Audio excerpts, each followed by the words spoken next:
All right, today we're breaking down a really chilling hypothetical scenario. It's a script that lays out a potential roadmap to a global nightmare, and it's called The Great Trap. So let's dive right in. And this is the line that kicks the whole thing off. Talk about setting a tone, right? It immediately tells you this is a story about a catastrophic miscalculation. What was supposed to be a contained, precise military move is about to spiral out of control into something, well, something much, much worse. Okay, so how does a disaster like this actually start? We're going to look at the very first stage of this narrative, the spark that gets the whole fire going. And here it is. The scenario opens with this single explosive event. According to this script, the headlines are just screaming that the US and Israel have launched this huge joint assault on Iran.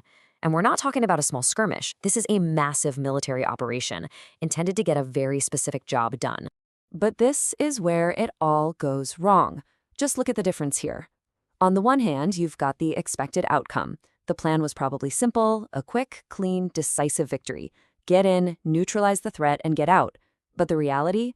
Well, the reality, as the script puts it, is that they walked straight into a hornet's nest. And that hornet's nest, that brings us to the core idea of this whole scenario. We're moving from the initial strike to the retaliation. And this is where we start to really get what the Great Trap is all about. So, what is the Great Trap? Well, it's not just a mission gone wrong. It's way more calculated than that. It's a response that is specifically designed to be so swift, so brutal, and so completely over the top that it just sucks the world's superpowers into a fight that has no easy exit. It's basically a quagmire by design. And this really breaks down how that response works. See, it's not just about defending themselves. It's a strategic counter. The script describes it as swift, so fast there's no time to rethink. It's brutal, immediately cranking the danger level up to 11. And most importantly, it's designed to do one thing: drag in other global powers, creating a much bigger, messier conflict that nobody can easily win. And you can see the immediate result. This thing does not stay contained. The script describes sparks of war flying all across the region.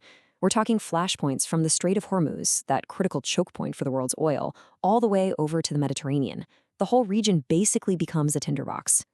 So let's zoom out, because now we have to see how this regional fire turns into a crisis for the entire planet. This is the global spillover. And this quote, wow, it really hits home just how serious this is. This scenario isn't just describing a war.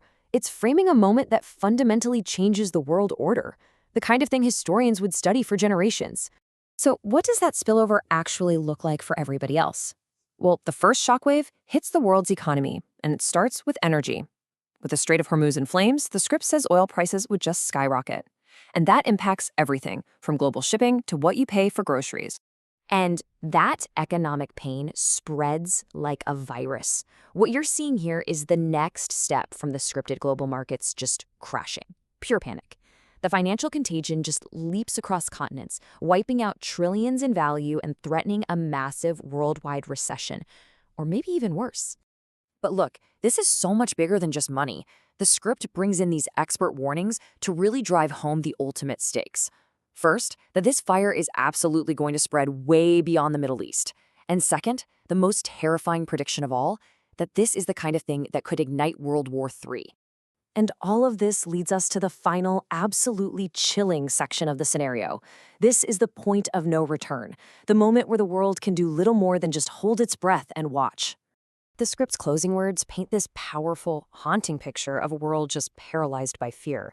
You get this sense of complete helplessness as everything spirals out of control, just watching, waiting, and being afraid. I mean, what can anyone do when the dominoes are already falling?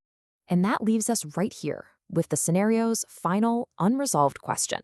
It forces you to wonder if, in a crisis this bad, de-escalation is even possible anymore. Is there any way to pull back from the brink, or has the point of no return already been crossed? A really sobering thought to end on, and a powerful warning from this speculative story.